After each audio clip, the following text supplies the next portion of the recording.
standard things that are 90-10 for Paul, so I'm going to call this the Pollack ratio, 90-10. And that's that 90% of the time he challenges me, questions me, everything I say and do. It's like, you're nuts. And then 10% of the time he says, that's a pretty good idea, you should do a little bit more of that. Amy Smith and the IDPS community for inviting me to join a community from which I've learned so much. Andy Hargadon for opening new doors for my thinking about innovation and entrepreneurship and always answering my phone calls. Karl Hammerdorfer for succumbing to a transatlantic telephonic seduction from Bulgaria to come join us and help build the GSSE program. And Phil, the chief of the NCII tribe, who subtly pushes, cajoles, engages, inspires, and occasionally funds a number of crazy gambles. Some that just might change the world and certainly change the perspective of our students. You've all gambled on me, and I appreciate it more than you can know. Dandelions. My vision for the GSSE program from the start was to build a program for change makers and to launch 20 or 25 of them into the world every year. And one of the early problems I had was, who's the mascot going to be? And it was like tigers or dragons or lions. Well, it's kind of lions because we use dandelions. And now I know that particularly this time of year, dandelions are not real popular, not greeted with enthusiasm. Some of you will probably start pulling them up or even poisoning them in the next few weeks. But dandelions are hardy, they're ubiquitous, they're resilient, and they're tenacious. They reproduce in hostile environments, and one dandelion often leads to many more. And this is how I view my students.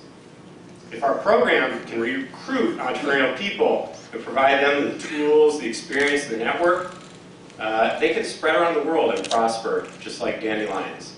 They'll take root and spread, they'll empower and inspire others, and that's really what seed capital is. So hacking. Schumpeter identified innovation and entrepreneurship as a process of creative destruction. And a lot of people aren't comfortable with that in an academic environment. They want entrepreneurs to play nice. They like to pretend that new enterprises will fit nicely into industry ecosystems. This is often the way governments also think of entrepreneurs. But it's wrong. Entrepreneurs are revolutionaries with a business model. The good ones are looking to hack the system, to disrupt it, to create fundamental change. Currently, business as usual, and capitalism itself is under fire. Climate change, social inequality, financial abuse, the rise of China's nationalistic and socialist system. But business as usual is always under fire from entrepreneurs. That's the way it should be. If you're an entrepreneur, you need to be aware of what you're going to destroy as well as what you're going to create. Hacking, in the sense of taking advantage of systemic weaknesses in business as usual, is a useful approach to keep in mind. For social enterprises, rather than focusing on destroying an incumbent or a competitor, entrepreneurs should focus on destroying conditions of poverty, environmental degradation, and disease. Simply figure out what sucks, what you're going to do about it. Make that your big, hairy, audacious, and worthy goal. To me, that's the simple essence of creative destruction, innovation, and entrepreneurship. One analogy I like to use about entrepreneurship is swimming. You can read about it, you can watch others do it, you can ask others about it, but until you jump into the water, you can't understand it. Just as you can't understand wet until you're in the water, you can't understand entrepreneurship until you start a startup.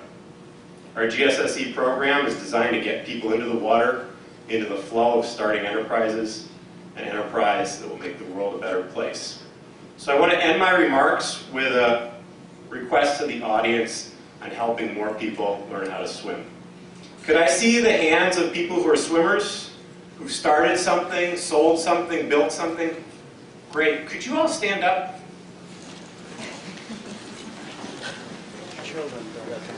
So, you're swimmers, and what I'd really like you to do is pick any stroke, but just start swimming. Now, keep going.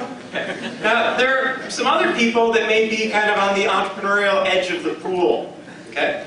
You're jumpers. Okay? Now, sometimes it's hard to spot swimmers in an organization like this, but I've helped you with that. So you now see some swimmers. Take a look at some of these swimmers. And here's what I want you to do. We can't do this now because I've probably already gone over my time limit, but sometime before this conference ends, I want you to go up to one of these swimmers and say, I'm a jumper. Okay? Now, swimmers, you have to, if someone comes up and does this, you have to listen to them. Okay? Is that all right? Okay. So, when someone comes up to you and says, I'm a jumper, they have 30 seconds to tell you what they're going to go do. Okay? And then you get to provide them with a few swimming lessons. Okay? So that's all pretty easy, right? And now comes the hard part. The jumper needs to make a commitment to the swimmer that they're going to do something. Okay? And you need to report back to that swimmer at some point in the future, so don't forget to get their card. So good luck to the jumpers. Thank you, swimmers, for letting me use you. Thank you very much.